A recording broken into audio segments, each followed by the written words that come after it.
자주 말씀드리는 부분이지만 성경은 한 면만 봐서는 안 되는 거죠. 양면성이라고 하는 것이 있는데 성경은 하나님의 말씀이 여기저기 흩어져 있습니다. 그 흩어져 있는 말씀들을 잘 정리를 해서 바르게 나눠서 우리가 읽고 바르게 또 이해를 해야 되는 것입니다. 한쪽만, 한 부분만 보게 되어지면 우리가 오해를 할 수가 있고 하나님이 좀 왜 이런 하나님인가 라고 의구심을 갖는 경우가 있을 수 있습니다. 그래서 하나님께서는 말씀들을 이제 흩어놨지만 그걸 잘 정리해서 그 말씀들을 이해하라고 바르게 하려고 또 깨달으라고 하셨죠. 그래서 이제 그렇게 하기 위해서 본인 스스로가 해야 되는데 잘 못하니까 때로는 대언자를 통해서 이제 지금 이 신약 시대에는 가르치는 목사 겸 교사로서의 사역자를 통해서 하나님께서 알게 해주시는 것이죠. 물론 그런 사람이 없다 하더라도 본인 스스로가 하나님의 말씀을 읽을 때 한 면만 봐서는 안 된다라고 하는 것입니다. 오늘 우리가 이제 사사기서 13장을 살펴볼 텐데 우리가 알고 있는 삼손 이야기를 하려고 합니다. 근데 이 삼손을 우리가 한 면만 보게 되어지면 좀 왜 이렇게 살았을까라는 생각을 가질 수도 있지만 이 사사기서에 있는 말씀만 보면 안 되는 거고 또 신약에 와서 이런 사람들을 어떤 사람이었다라고 표현한 그 내용들을 찾아서 봐야 되겠습니다. 그런 부분이 이제 히브리서에 나와 있잖아요. 히브리서에 특히 믿음장에서 이 구약에 있는 인물들 쭉 나열을 하면서 이 사람들은 믿음으로 살았다, 또 믿음의 용사다라는 그런 표현들을 해주고 있습니다. 그래서 오늘 우리가 삼손 이야기를 좀 살펴보면서 제목을 좀 이렇게 정했습니다. 이제 주보에 써놨습니다만은 특별한 시기, 이제 이런 시기에 하나님께서는 특별한 이제 사명을 누군가에게 준다라고 하는 것이죠. 이제 그것이 이제 삼손이라고 하는 사람을 우리가 통해서 알 수가 있습니다. 이 삼손이라는 사람을 통해서 특별한 시기에 특별한 사명을 주셨는데 그 부분을 우리에게 이제 적용을 해서 영적 교훈으로 우리가 받기를 원합니다. 먼저 이 부분을 또 우리가 매칭시키 보면은 에스더서를 생각해 볼 수가 있습니다. 거기 보게 되어지면 이제 모르드게가 나오고 물론 또 거기에 이제 하만이라는 사람이 나오고 또 에스더가 또 있지 않습니까? 하만이라는 사람이 이제 모르드게가 평소에 인사도 안 하고 목이 뻣뻣해 있으니까 좀 화가 난 그런 사람이었고 또 이스라엘 사람 유대인들을 죽이려고 하잖아요. 전국에 있는 이제 흩어져 있는 127도가 되겠죠. 그래서 찾아서 다 죽이려고 한 그 사건이 있었지 않겠습니까? 그런 위기에 있었을 때 모르드게가 에스더에게 말을 하죠. 편지를 써서 보냈는데 이제 그 에스더서는 이제 3장에 보면 나와 있습니다. 4장 14절에 나와 있는데 만약에 내가 지금 침묵하게 되어지면 하나님께서는 다른 누구로부터 이 일을 해결하실 거다라는 말을 합니다. 그러니까 이 일이 이와 같은 때를 위해서 왕국의 통치를 이렇게 얻었는지 누가 알겠냐? 너에게 이렇게 왕비로 이렇게 세워주신 이유가 뭐겠느냐? 그래서 왕 앞에 가가지고 그 문제를 잘 말을 해서 해결하라. 이제 그런 이야기를 하잖아요. 그래서 이제 에스더가 또 기도를 하고 왕 앞에 나가서 문제를 해결해 나가는 그 내용들이 에스더서에 나와 있습니다. 여기서 아주 중요한 말을 모르드게가 에스더에게 하지 않습니까? 이와 같은 때를 위해서 하나님이 너를 예비한 거다. 이제 그런 식으로 얘기한 것이죠. 만약에 본인 스스로가 거절을 하게 되어지면 하나님께서는 다른 사람을 통해서 역사한다. 라는 말을 하고 있습니다. 이것을 우리가 결론적인 부분이 되겠습니다만 지금 저와 여러분들에게 하나님께서는 내가 너를 쓰겠다, 사용하겠다라고 말씀하고 있는데 내가 만약에 그렇게 못하겠다라고 한다면 내가 쓰임받지 못할 것이고 만약에 쓰임받지 못한다면 하나님은 다른 사람을 통해서 사용하신다라는 것을 알 수가 있습니다. 어떻게 보면 난 안 했으니까 괜찮다라고 생각할 수는 있겠죠. 근데 사실 그건 부끄러운 일 아니겠습니까? 하나님께서 나는 너를 원한다. 나는 너를 통해서 내 일을 할 거다라고 하시는데 나는 안 한다라고 해버리면 좀 그런 불충한 부분이 되겠죠.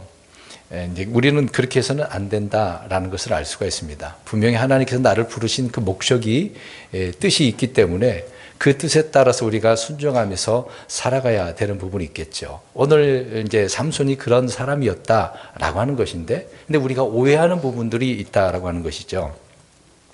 성경에 많은 인물들이 나오지만 세상 사람들에게는 이제 뭐 특정한 인물들이 많이 있을 거예요. 그 중에 이제 삼손이라고 하는 사람을 세상 사람들은 많이 알고 있습니다.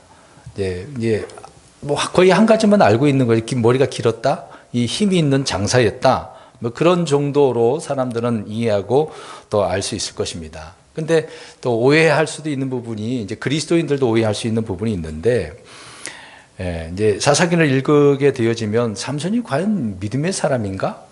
라고 이제 조금 이제 갸우뚱갸우뚱 할 수가 있어요.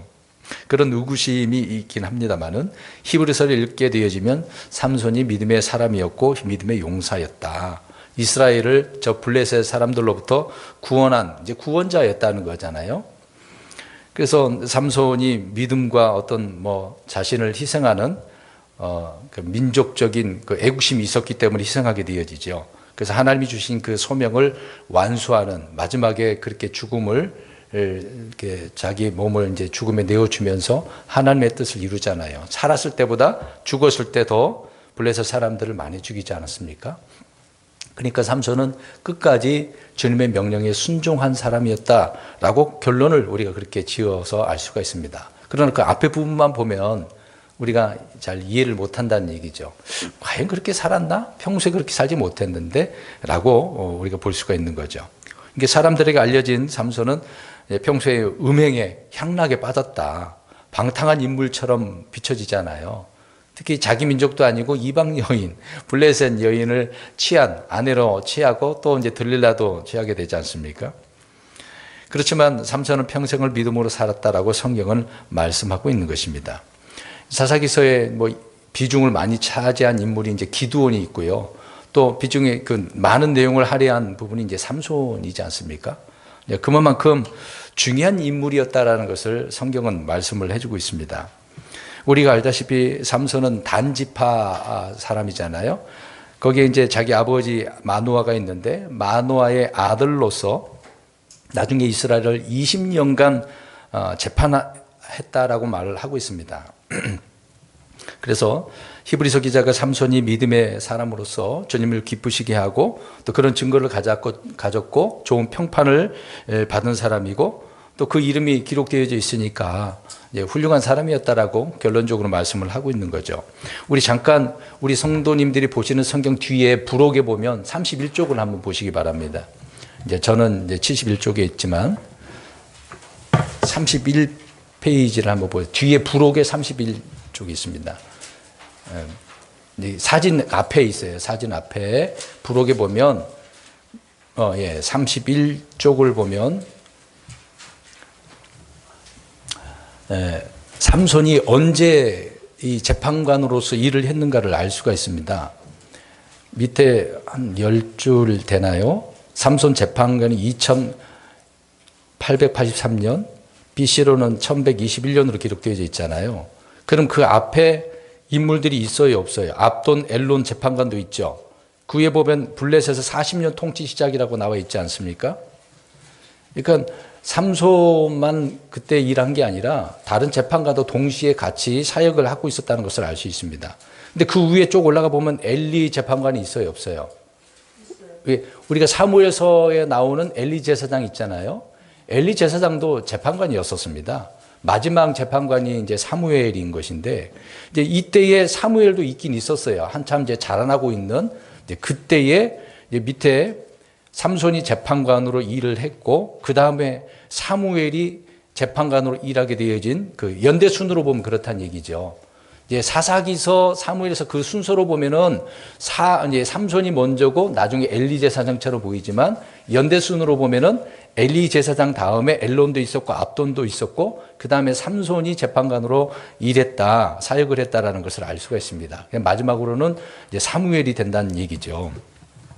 왜 이것을 이제 찾게 했냐면은 삼손이 어느 시대에 일을 하고 있었다라는 것을 지금 이제 이해시키려고 잠깐 말씀을 드렸는데, 그래서 그 당시에 삼손이 어떻게 살았나, 삼손의 생애와 또 삼손이 믿음으로 어떻게 행했는가라는 것을 오늘 말씀을 드리면서 이 사람을 통해 하나님께서는 특별한 시기에 특별한 이런 사명을 주셔서 이런 사역을 하게 하셨다라는 부분을 우리가 좀 살펴보고 이것을 우리 자신에게 좀 적용을 했으면 좋을 것 같습니다.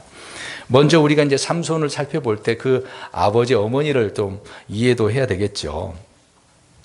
삼손은 구약 성경에서 보면은 이삭 우리가 알죠. 또 구약성경 이삭도 있고 또 신약에 이제 침례 요한도 있는데 이들은 다 수태고지. 수태고지가 뭔지 알죠. 하나님께서 누구 이제 천사를 통해서 너가 아들을 낳게 될 거다라고 하는 것이 이제 수태고지거든요. 앞으로 수태하게 되는 것을 알린다라는 의미의 이제 수태고지라는 것인데, 그러니까 이제 성경에 이제 세 명의 인물이 나와요. 수태고지가 예수님 빼고 그 중에 이제 한 인물 아니겠습니까? 그러니까 하나님께서는 이 수태고지를 통해서 특별한 의미가 이제 부여한 바가 있는 것이죠. 그러니까 특별한 시기에 이스라엘을 위해서 특별한 사역을 맡기기 위해 한 아이를 낳게 한 것을 보게 되어집니다. 근데 그때 이제 아이를 낳지 못하고 있었던 마노아와 그 마노아의 아내가 되겠죠. 그러니까 그 마노아의 집에 이 아들을 우리가 알고 있는 삼손을 하나님께서는 주셨다, 허락하셨다라고 성경은 말씀을 하고 있습니다. 근데 그 당시에 아이를 낳지 못하는 이 불임 문제잖아요. 불임이라고 하는 것은 이건 하나님의 저주로 인식되었던 그런 시기였었습니다. 왜 그러냐면은 출애굽기 23장과 신명기 7장을 보게 되어지면 하나님께서는요, 이제 가나안 땅에 들어가면은 이렇게 말합니다. 내 땅에서는 유산한 자가 없고 수퇴하지 못하는 자가 없을 것이고 또 내가 내 날수를 채우리라라는 말씀이 있습니다. 그러니까 가나안 땅에서 이스라엘 백성들이 살 때는 아이 낳지 못하는 일이 없다. 만약에 없게 된 이 말씀의 근거로 보면은 저주받은 거잖아요. 분명히 없다라고 그랬으니까. 그러니까 우리 그 내용들을 보면 아이 낳지 못한 그 여인들이 얼마나 고통스러웠는지 막 눈물로 자녀를 달라고 구한 내용들이 나오잖아요. 만약에 낳지 못하면 그 옆에 있는 첩이라든가 사람들이 어떻게 여깁니까? 없인 여기고 조롱한다는 얘기죠. 아이도 못 낳았다는 식으로. 우리가 알다시피 한나, 그 분인나가 그러지 않았습니까? 이제 그만큼 저주받은 것으로 생각되었던 것이죠. 심지어 신명기 7장 이제 14절에 보게 되어지면 남자와 여자와 너희 가축의 수컷과 암컷에 수퇴하지 못하는 것이 없을 것이라고 이야기합니다. 그러니까 사람이든 짐승이든 다 가나안 땅에 들어가면 하나님께서 복을 주셔서 다산하고 번성하게 된다 그런 말씀을 하셨는데 짐승까지도 못 난다고 하면 짐승도 저주받은 것 아니겠습니까? 새끼를 낳아야 되는데 그렇지 못하면 저주받는 거죠. 그러니까 이런 하나님의 말씀으로 인해서 이스라엘 사람들은 자식을 낳지 못하게 되어지면 저주받았다라고 생각을 하고 있는 겁니다. 그래서 이제 불임의 고통이 얼마나 이제 상상을 초월할 정도로 그 당시의 여성의 문제는 또 남편도 마찬가지잖아요. 둘 중에 하나 누가 문제 있을 수도 있는 거고 둘 다 문제 있을 수도 있는 거고 이제 사실상 하나님은 그들의 태를 닫아버렸으니까 그들의 문제는 없었지만 하나님의 계획이 있어서 못 낳을 수도 있는 거잖아요. 어찌 되었든 간에 자식을 못 낳으면 사람들이 볼 때는 저주다라고 생각한 것이죠. 그래서 성경은 또 이런 말씀이 있습니다. 시편 127편 3절을 보니까 자식은 주님의 유산이다. 또 태의 열매는 그분의 보상이다. 라고 말씀을 하고 있습니다. 유산이고 보상이라고 하니까 자식 낳는 것은 하나님께서 이런 선물로 주는 거다라고 말씀을 하고 있는 거잖아요. 그러니까 이제 마노아의 아내는 자식이 이제 없어서 얼마나 괴로웠겠어요. 근데 이 말씀의 근거로 생각해 보면 하나님께서는 이제 삼손이라고 하는 아들을 선물로 주시는 거죠. 그들은 이제 자녀가 그 당시에는 없었지만, 근데 그들에게 있는 것이 있었어요. 자녀는 없었지만 믿음은 있었다는 거죠. 마노아와 마노아의 아내는 믿음이 있는 사람이었고, 특히 이 마노아의 아내 삼손의 어머니는 영적인 통찰력이 있었어요. 또 하나님을 믿는 믿음이 있는 그런 여인이었단 말입니다. 성경 읽어보면 우리가 그렇게 이해되고 믿을 수밖에 없죠. 아무튼 마노아의 아내는 우리가 알고 있는 우리 이제 성경에 보니까 사라, 리브가, 한나, 엘리사벳과 마찬가지로 자식이 없는 가운데 얼마나 간절했겠어요. 주님을 의지하고 은혜를 간구하면서 제발 자식 좀 주세요.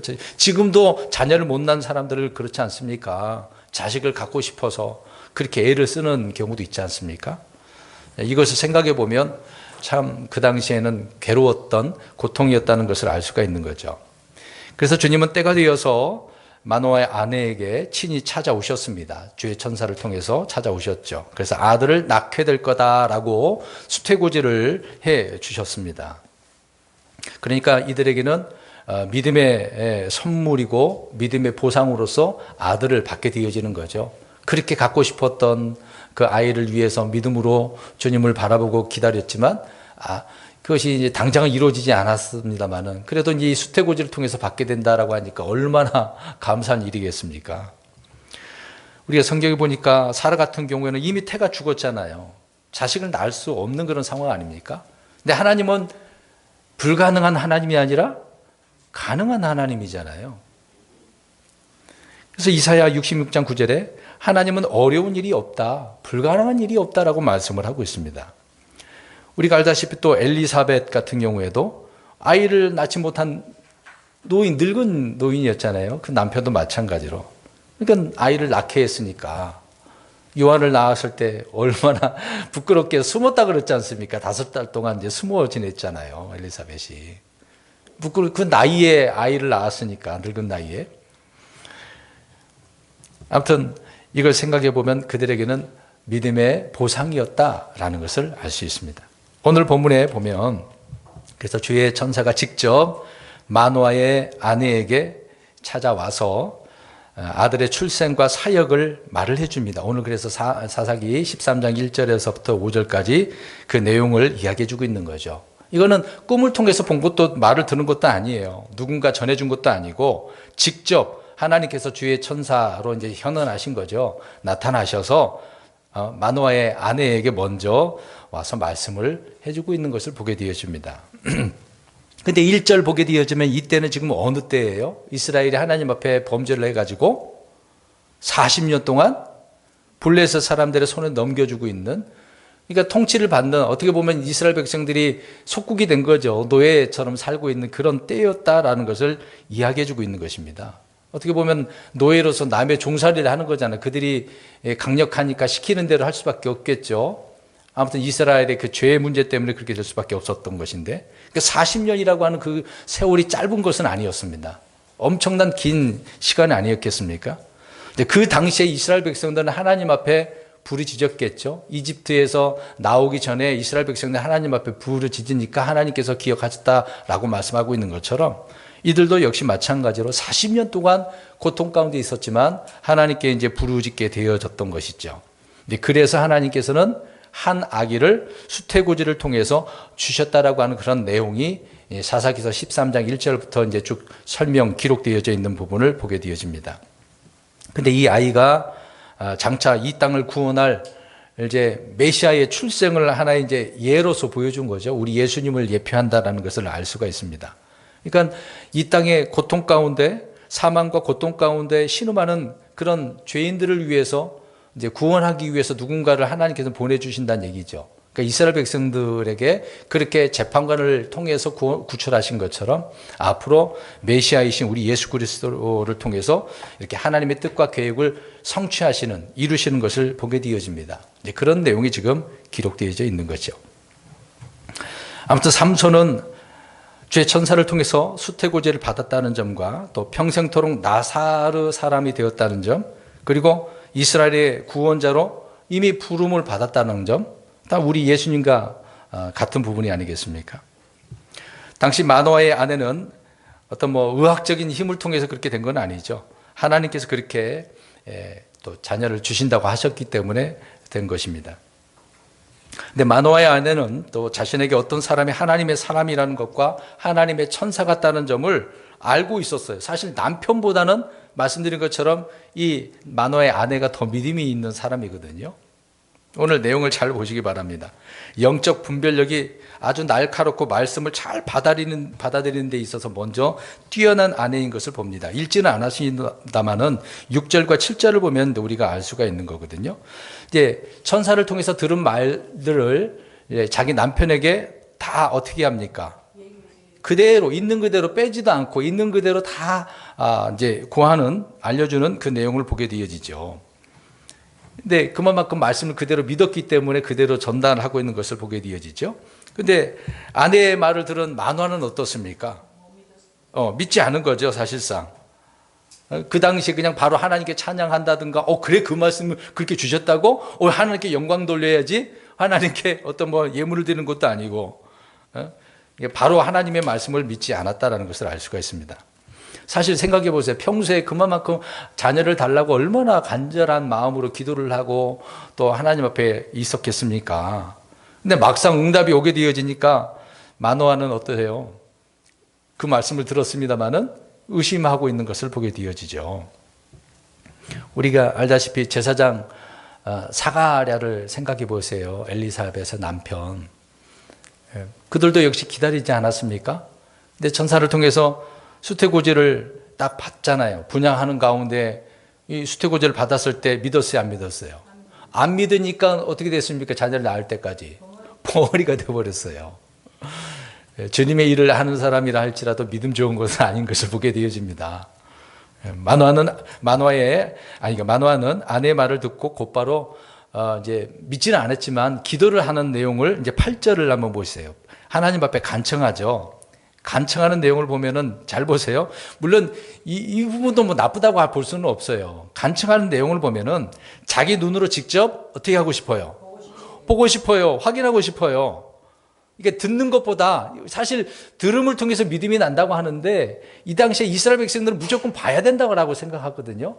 일단 사실상 마노아의 아내는 먼저 보고서 들었지 않습니까? 이제 그 말을 전해줬는데 이제 말씀을 듣는 것보다 들어서 믿음이 생기는 것보다 직접 봐야 된다고 하니까 그런 믿음을 또 가지고 있었던 것을 보게 되어집니다. 그래서 체험을 하기를 원했던 거죠.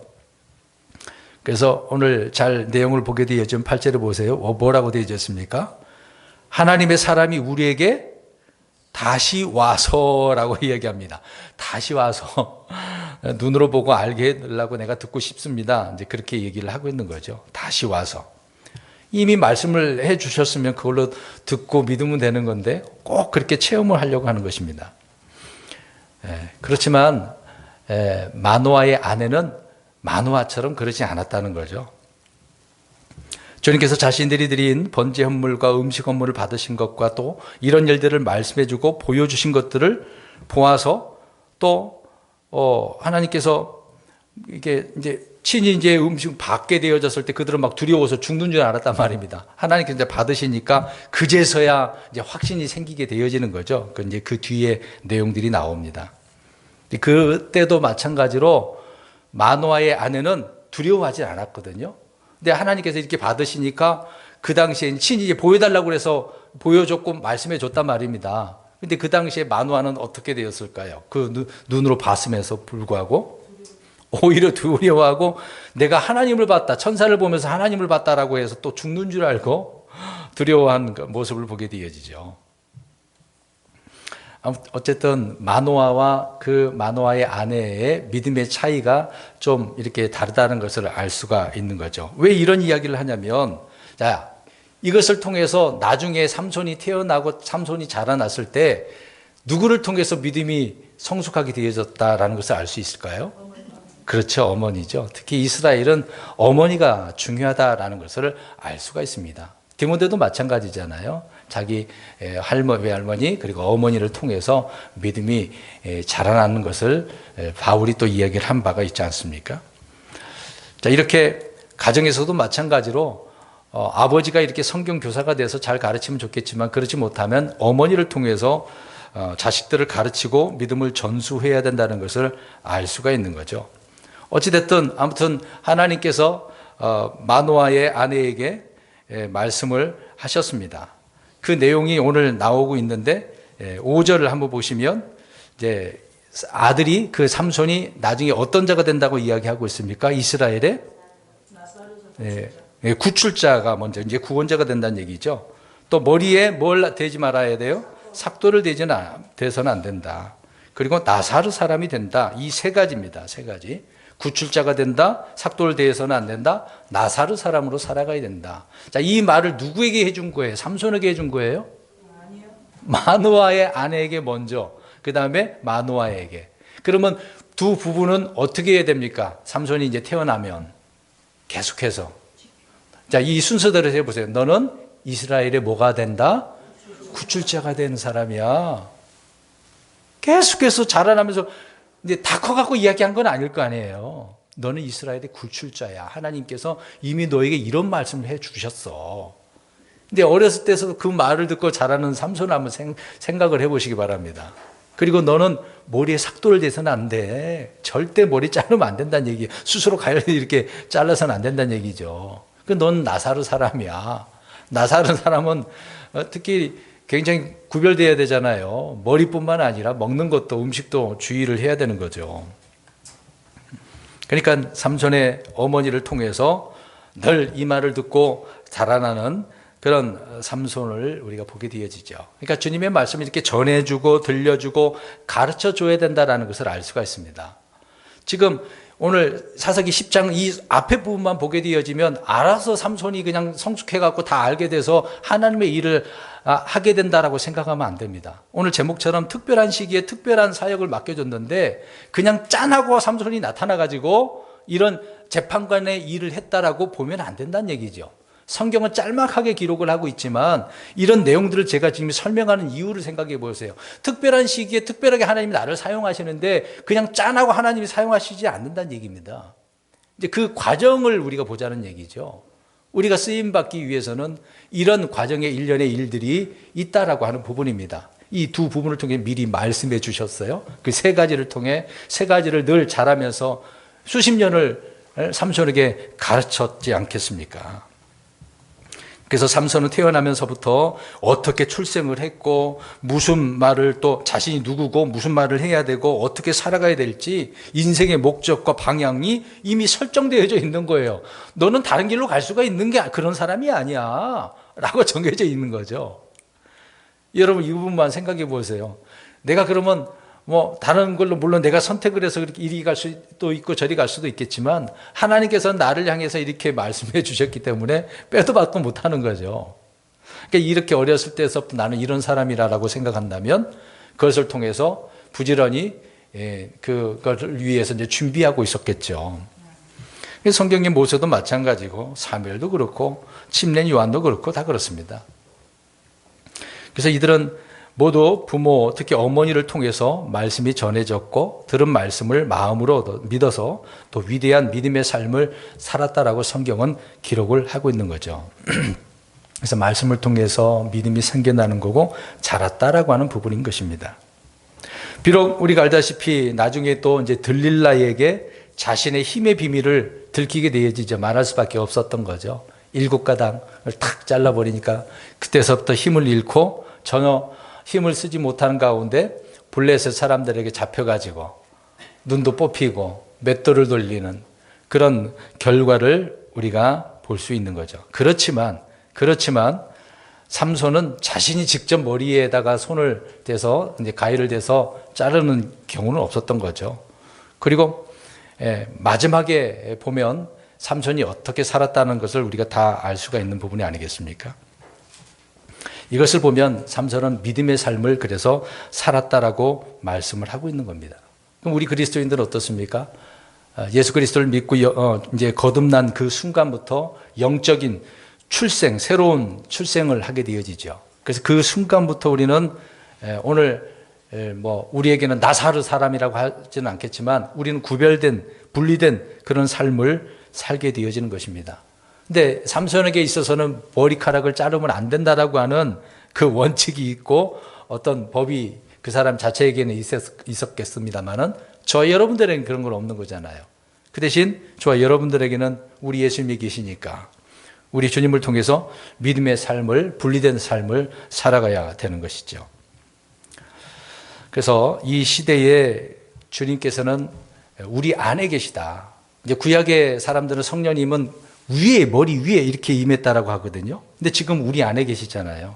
그러니까 우리는 더 자부심이 있고 감사한 일이죠. 머리카락 규정은 없지만 주님의 말씀에 따라 구별된 사람으로 살아가야 되는 것입니다. 근데 앞에서 말씀드린 것처럼 많은 사람들이 삼손의 이런 어떤 육신적인 연약함을 공격을 하는 바가 있습니다. 이제 그 내용만 보면 왜 이렇게 살았을까? 굳이 저 이방 여인 창기 왜 이런 여자를 아내로 삼지? 라고 하는 부분이 될 것입니다. 자, 이 부분을 우리가 좀 생각을 해 봐야 되는 것인데요. 근데 이제 처음에 이제 아내를 데려오지 않습니까? 근데 아내를 데려오는데 그 부모가 반대해요, 반대를 안 해요? 반대를 합니다. 도무지 이해가 안 되잖아요. 이 여자를 왜 데려와가지고 이스라엘 사람도 아닌데, 이 부분 때문에 부모가 참 답답하죠. 근데 삼손이 설득을 합니다. 어찌됐든 간에 아내로 삼아요, 안 삼아요? 삼아요. 율법에 금지된 일을 그렇게 하죠. 책망을 받지만 어쩔 수 없이 데려와서 아내를 삼게 되는 것을 보게 되어지는데, 이런 구절만 보게 되어지면 실망할 수밖에 없겠죠. 우리는 그 부분만 보지 말자라고 하는 부분입니다. 우리 성경을 좀 봐야 될 바가 있어요. 사사기서 14장 4절을 한번 보겠습니다. 14장 4절. 14장에 이제 그 내용이 나옵니다. 13장은 이제 자라난 그 내용이 나오고 있지만 14장에 이제 본격적으로 사역을 하는데, 특별한 시기에 사역을 하는 데 있어서 그 내용이 나오는데 4절 보겠습니다. 14장 4절 시작. 그러나 그의 아버지와 어머니는 그 일이 주에게서 나왔음을 알지 못하였고, 또 그때 블레셋 사람들이 이스라엘을 지배하였으므로 그분께서 블레셋 사람들을 칠 기회를 찾고 계심을 알지 못하였더라. 지금 블레셋 여자를 아내로 삼은 이유가 여기에 나와 있는 거죠. 근데 이 아내를 삼았다라는 것만 보면은 이게 좀 삼손은 좀 이렇게 쾌락을 즐기는 사람이었어라고 생각을 하고 있습니다. 그러나 하나님께서는 4절 말씀을 통해서 저 블레셋 사람들을 칠 기회를 마련하기 위해서 이 일을 하나님이 계획하셨다, 진행을 하셨다는 것을 알 수가 있습니다. 그래서 4절 잘 보십시오. 그 일이 누구에게서 나왔다라고 그랬습니다. 주에게서 나왔다. 주에게서 나왔다. 이 부분을 우리는 잘 이해를 해야 됩니다. 그러니까 앞에 부분만 보지 말자는 얘기죠. 만화는 물론이고 영적 분별력이 탁월했던 삼손의 어머니도 사실상 이 내용을 알지 못했다라고 이야기하고 있습니다. 물론 이미 수태고지를 받아서 이 아이가 어떤 아이라는 것을 알고 있지만 이런 정도까지 그렇게 이해를 못했다라는 것을 알 수가 있는 거죠. 나중에 삼손이 성령에 이렇게 감동을 받아서 이스라엘을 구원하기 위해서 처음에 한 일이 이 일이라는 것을 생각해 보면 이해할 수가 없는 거잖아요. 사실상 이것도 성령님의 감동을 받았다? 성령님이 이렇게 움직이셨다?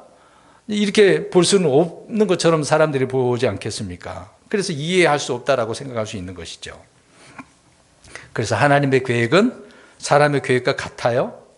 다르죠. 자, 그러면 이 부분을 잘 보세요. 이 블레셋 이 여인을 아내로 삼았다라고 할 때는 이건 안 된다라고 볼 수밖에 없잖아요. 그럼 호세아를 우리가 보겠습니다. 호세아. 하나님께서 호세아를 에게 말씀을 하는데 누구를 아내로 삼으래요? 이걸 어떻게 해석을 하겠습니까? 그것도 누구에게서 나온 거죠? 하나님에게서 나온 겁니다. 근데 삼손은 지금 비록 이방 여인이고, 이런 예를 보면 우리가 이건 아닌데, 이게 내 생각만 보고 내 머리로 굴려버리면 이건 하나님의 뜻이 아닌데라고 생각을 하지만 하나님의 계획은 놀라운 계획이 있기 때문에 우리가 쉽게 내 판단으로 판단해서는 안 된다는 것을 알 수가 있는 거죠.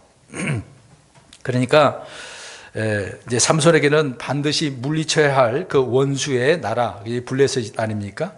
이 블레셋 여자와 결혼하게 하셔서 그렇게 블레셋 사람들을 칠 기회로 만드셨다, 하나님의 계획이었다라고 성경은 말씀하고 있는 겁니다.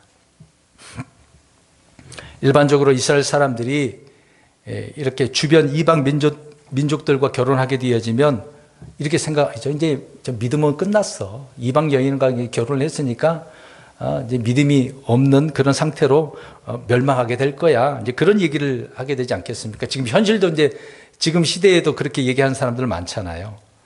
또 이방 여인에게 이제 동화되어 버린다라는 말을 하지 않겠습니까? 그러한 예로 솔로몬이 어떻게 됐습니까? 솔로몬이 나이가 들어서 이방 여인들을 많이 취함으로 인해 가지고 우상 숭배하게 되어진 것을 보게 되어지죠. 그래서 솔로몬도 이걸 비껴갈 수가 없었던 것이거든요. 그러면 삼손 보겠습니다. 삼손이 어떻게 됐을까요? 블레셋 여자를 취해 가지고 넘어갔습니까? 이 부분 우리 잘 생각 안 했죠. 솔로몬은 지혜가 충만해가지고 정말 나라도 잘 세리고 부강하고 잘 먹고 잘 살았잖아요. 근데 이방 여인 때문에 나중에 문제가 생겼습니다만은, 근데 삼손은 그 앞에 부분만 보면 어떻게 이렇게 살 수가 있지? 근데 결과적으로 보면은 삼손은 이방 여인에게 넘어갔어요, 안 넘어갔어요? 넘어간 건 아니잖아요. 타락한 건 아니었단 말입니다. 그러니까 많은 사람들이 그렇게 생각하는 거예요. 이방 여자는 올무가 되고 배교의 길이 될 것이다라고 생각을 했던 거죠. 그 당시에는요. 그러나 이방 블레셋 여자와 결혼한 삼손은 전혀 동화되지 않고 연합한 것이 아니라 도리어 이 이방 여자를 매개로 해서 블레셋 사람들을 어떻게 해버립니까? 네, 멸해버린 그 내용을 말씀을 해주고 있습니다. 그러니까 오히려 블레셋 사람들을 괴롭히고 멸한 그 내용들을 성경을 통해서 우리는 알 수가 있는 거죠. 그러니까 이걸 보자는 얘기입니다. 그래서 하나님께서 이 삼손을 그냥 세운 게 아니라는 얘기죠. 그 행실만 보지 말고 하나님께서 삼손을 통해서 어떻게 이 특별한 시기에 어떻게 이렇게 사역을 해 나가시는가를 봐야 된다, 그 얘기를 하고 있는 것입니다. 하나님은 그걸 원하고 계셨던 것이거든요. 하나님은 자신의 뜻을 이루기 위해서 이렇게 역사하고 계시는데 우리는 하나님의 역사를 보는 게 아니라 그 사람의 그 한 부분만 보고 이렇게 가지고 무슨 일을 하겠어? 라고 판단을 하게 되어지는 거죠. 이제 그러지 말자는 얘기입니다. 이방 여인과 결혼한 삼손의 어떤 그 음행 정욕만 보면서는 안 되는 거죠. 하나님을 봐야 된다. 주님의 뜻을 봐야 된다. 그것을 다시 한번 말씀드리는 겁니다. 어찌됐든 간에 이 블레셋 여인을 통해서 삼손의 아내가 됨으로 인해 가지고 블레셋 사람들은 계속해서 이제 곤욕을 치릅니다. 예, 얼마나 괴롭겠어요. 심지어 우리가 알다시피 나중에 블레셋 사람들에게 어떤 잔치에 퀴즈를 내잖아요. 어떤 퀴즈였습니까? 먹는 자에게서 강한 것이 나오고 그 강한 자에게서 단 것이 나왔다는 것이 뭐냐라는 질문을, 퀴즈를 내잖아요. 만약에 그것을 답하게 되어지면 옷 30벌을 말해주겠다, 그렇게 말합니다. 그렇지 못하면 너희들이 나에게 갖다 줘라. 사실 그것도 뭐겠습니까? 잘 보세요. 이 퀴즈도 그냥 퀴즈가 아닙니다. 왜 퀴즈를 그렇게 낸 부분이 있을까요? 결과적으로 앞에서 얘기한 것처럼 블레셋을 치기 위한 것이었다는 것을 알 수가 있습니다. 그 과정을 보면, 저번에 제가 예전에 한번 얘기했어요. 사실 삼손이 나사렛 사람처럼 살지는 못했거든요. 보면은 이 시체를 가까이 하면 돼요, 안 돼요? 안 됐는데 그 사자를 죽여가지고 그렇게 하지 않았습니까? 그걸 통해서 나중에 가서 꿀도 먹게 됐잖아요. 이제 그걸 퀴즈로 낸 것인데, 근데 그런 삼손이 그런 과정까지라도 이 퀴즈를 내므로 인해서 블레셋 사람들을 쳤다라는 것을 알 수가 있는 거죠. 그러니까 어떻게 보면 블레셋 사람들에게 던진 미끼였다는 얘기입니다. 하나님의 계획이 있었기 때문에 본격적으로 계속해서 저 블레셋 사람들을 치고 나갔다라는 것을 알 수가 있는 것이죠. 그래서 이 문제로 블레셋 사람들이 또 30명이 죽었고, 또 심지어는 그 여꼬리들을 묶어가지고 그들의 밭을 다 어떻게 버립니까? 불태워버리죠. 우리가 다 알고 있는 내용들 아닙니까? 그러니까 하나하나씩 그 모든 일들이 블레셋 사람들을 어떻게 하기 위한 것이죠? 치기 위한 것이었다. 그러니까 하나님은 특별하게 이렇게 삼손을 사용하고 있는 것을 보게 되어집니다. 그래서 오늘 제목에 특별한 시기에 특별한 사용, 이 하나하나 이런 일들이 특별한 일이었다라는 것입니다. 생각해 보세요. 상상한다 보면 어떻게 이렇게 할 수가 있지? 라고 우리가 볼 수 있지 않겠습니까? 그러니까 삼손은 그들을 응징할 수 있는 정당한 명분이 생긴 거죠. 그냥 친 게 아니라 이런 명분을 만들어 가면서 저 블레셋 사람들을 치고 있었다라고 하는 것이죠. 그냥 하나님께서 블레셋 사람들 치라고 그래갖고 마구잡이로 죽인 게 아니란 얘기입니다. 하나님께서 저 사악한 자들을 치려고 하면은 그냥 치고 죽이고 그렇게 명령을 하십니까? 분명한 그런 명분이 있기 때문에 그러는 것이거든요. 그걸 명분을 세워서 하나님은 치신다는 것을 알 수 있습니다.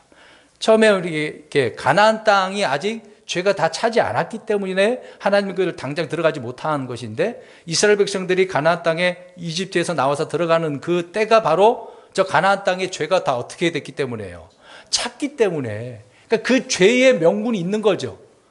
그래서 들어가서 그들을 다 쳐서 어떻게 하라 그랬어요? 멸해버리라, 쫓아내라. 그런데 그들은 못한 바가 있습니다만은, 오늘 삼손도 마찬가지입니다. 저 블레셋 나쁜 놈들, 원수들인데 그들을 칠 명분을 계속해서 삼손은 이렇게 만들어 가고 있었다라고 하는 것이죠. 우리 사사기서 한번 보겠습니다.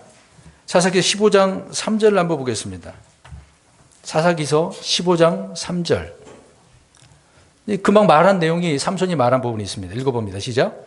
삼손이 그들에 관하여 이르되 내가 블레셋 사람들에게 불쾌한 일을 행하였지라도 이제는 그들보다 더 잘못이 있지 아니야. 지금 이건 정당한 거다. 잘못이 없다. 이제 그들이 잘못한 걸 그 명분이 세워졌기 때문에 내가 이런 일들을 한 거다라는 것을 말하고 있는 거죠. 사사기서 15장 7절에서 8절에도 마찬가지로 그래서 그들을 살육했다라고 하는 내용이 나오고 있습니다. 어찌 보면 블레셋 사람들의 입장에서는 황당하죠. 명분이 세워져 있으니까 뭐라고 할 수는 없잖아요. 그래서 그들이 이제 삼손이 군대를 이끌고 온 것이 또 아니었기 때문에 군대를 이끌고 가서 죽일 수도 없는 것이고, 근데 그런 문제였던 거죠. 합법적인 부분이었으니까. 그 당시에는 복수법이 있어가지고 잘못한 그대로 보복한 그 내용은 합법적인 것이었기 때문에 그렇게 할 수 있었다는 얘기입니다. 그러니까 이스라엘의 책임으로 돌릴 수도 없는 거고 삼손만 죽이면 해결된다라고 그들은 생각을 하고 있었겠죠. 삼손은 그러나 한 사람의 개인적인 작용으로 그렇게 한 건 아닙니다. 이제 그런 일처럼 보이지만 저 이스라엘 전체적인 입장에서 이스라엘 구출하기 위해서 블레셋을 응징하고 있었다라고 하는 거죠. 그래서 계속해서 블레셋을 유린하고 있었던 그런 내용들을 보게 되어지는 것이죠. 이런 점에서 삼손은 구약의 다른 믿음의 사람들 못지않게 예수 그리스도를 예표한 인물로서 이렇게 심판하고 있는 그런 자라는 것을 알 수가 있습니다. 하나님은 때로 이렇게 사람들의 약함과 어리석음을 또 무지를 통해서 사용을 하시는 부분도 있겠습니다만은, 그러니까 삼손의 연약함이 여자 문제였다고 볼 수 있는 거잖아요. 그러나 삼손이 여자로 인해서 하나님께서 맡겨주신 그 사명을 버리거나 팽개친 일은 결코 없었다라고 하는 거죠. 그러니까 특별한 사역을 늘 삼손은 어머니로부터 들었기 때문에 조금도 내가 이런 과정이었다 하더라도 하나님께서 이런 과정을 통해서 나를 사용하는 거다, 그렇게 생각을 하고 있었다는 얘기죠. 조금도 의심하지 않고 일을 해 나가고 있었다라는 것을 볼 수가 있는 것입니다. 그러니까 우리는 삼손의 잘못이나 정욕적인 음행적인 그런 걸 본받는 것은 아닙니다만은 하나님께서 세우신 이런 것을 우리가 본받고 우리는 깨닫자라고 하는 그런 말씀을 지금 드리고 있는 것입니다. 이제 결론적인 부분이 되겠습니다만은 우리 잘 생각해 보세요. 비록 이스라엘이 이렇게 타락을 해서 블레셋 사람들에 의해서 이제 고통을 당하고 있긴 했습니다만은 이런 특별한 시기에 특별한 사명을 삼손에게 주셔서 이스라엘을 이제 구원한 것처럼 지금 이 시대에 저와 여러분들에게 특별한 이런 사역을 주신다라고 우리는 생각하고 있어야 되는 것입니다. 이게 성경에 이제 이런 삼손처럼 하나님께 우리에게 딱 나타나셔가지고 말씀해주고 그래야만에 우리는 특별하게 하나님께서 나에게 맡겨줬다라고 생각할 수도 있겠습니다만은 우리 그렇게 생각하면 안 되죠. 구원받고 난 이후로부터는 저와 여러분들은 특별한 백성이에요. 하나님께서 이스라엘 백성들을 특별한 백성으로 세우신 것처럼 저와 여러분들도 마찬가지로 특별한 백성으로 세워주셨단 말입니다. 그러니까 특별한 이런 백성으로서 특별한 사역을 맡겨주셨는데도 불구하고 이런 사역을 우리가 잘 감당하지 못하고 있는 것이 너무도 아쉬운 부분이 아니겠습니까? 잘못된 부분이 많이 있는 거죠. 그래서 올 한 해 표의 말씀을 이렇게 드리고 있는 부분이 되겠습니다만은 헤아릴 수 없는 그리스도의 부요하심을 선포하는 특별한 사역을 내게 맡겨줬다. 우리 가정에서나 직장과 사업장에서나 내게 이런 특별한 사역이 있는데도 불구하고 삼손은 잊지 않은 거잖아요. 어떤 일에 내 육신적인 문제로 인해서 내가 넘어지고 실패한다 할지라도 늘 기억하고 하나님께 내게 맡겨주신 그 일들을 그런 현장, 환경 속에서 이루어 나가는 것을 본받아야 되는 것처럼 우리가 그래야 되지 않겠습니까? 잊지 말아야 되는 부분인 것이죠. 여러분 지금이 특별한 시기가 아니다라고 하면 안 되죠.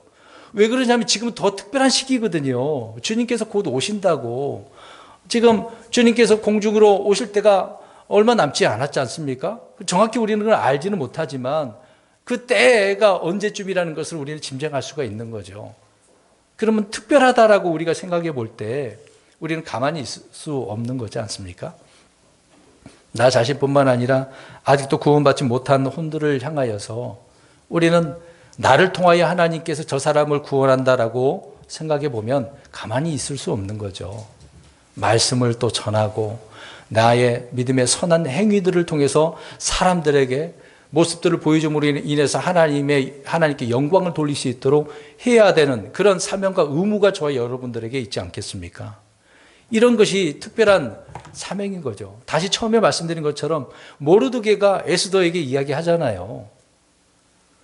오늘 너가 침묵하면 이 이스라엘을 구원하는 일은 다른 사람에게 맡겨준다 라고 하는 것입니다. 오늘 저와 여러분들이 침묵하시면 다른 사람을 통해서 하나님께서 저 사람을 향한 구원 계획이 이루어지는 것이죠. 근데 생각해 보세요. 나를 통해서 이루어지면 얼마나 내게는 복이 되겠습니까? 앞으로 우리가 주님 앞에 받게 될 상급을 생각해 보면 정말 놀라운 일이 아니겠습니까? 근데 나는 예외야. 나는 뭐 상관없어. 그래 버리면 안 된다는 얘기죠. 저와 여러분들을 향한 하나님의 계획이 있잖아요. 근데 우리 바리새인들이 그러지 않습니까? 이제 요한의 침례를 통해서 이스라엘을 향한 하나님의 계획이 있었는데 이 바리새인들 종교 지도자들에게 그들은 하나님의 계획을 거절했다가 나오지 않습니까? 이런 하나님의 특별한 계획들을 하나님은 이루고자 하신다라고 할 때는 그 계획을 받으셔서 내가 이루어내야 된다라고 하는 것입니다. 그래서 삼손은 그렇게 이루어낸 거죠. 그러니까 죽잖아요. 죽을 때 그 장면을 생각해 보세요. 지금 눈은 뭐 이미 눈이 뽑혀서 볼 수는 없는 상황이고 머리가 이제 다시 자라났다고 합니다. 그래서 이제 옆에 사람에게 기둥에 인도해 달라고 그래서 그 기둥을 딱 붙잡고 어떻게 했습니까? 하나님 앞에 기도하고 기둥을 탁 무너뜨려서 살았을 때보다 죽을 때 더 많은 사람을 죽였다라고. 끝까지 삼손은 특별한 사역을 감당했다라는 것을 알 수가 있습니다. 잘 생각해 보세요. 지금 40년 동안 지배를 받고 있는 특별한 때 아닙니까? 그럴 때 하나님께서 이렇게 보내주셔서 20년 동안 사역을 함으로 인해서 이스라엘을 구출했다라고 하는 것입니다. 저와 여러분들이 이 마지막 때 침묵하지 마시고 지금이 특별한 시기라고 생각하고 하나님께서 나에게 특별한 사역을 맡겨줬다. 끝까지 잘 감당할 수 있는 저와 여러분들이 되시길 주의 이름으로 축원드립니다. 아멘.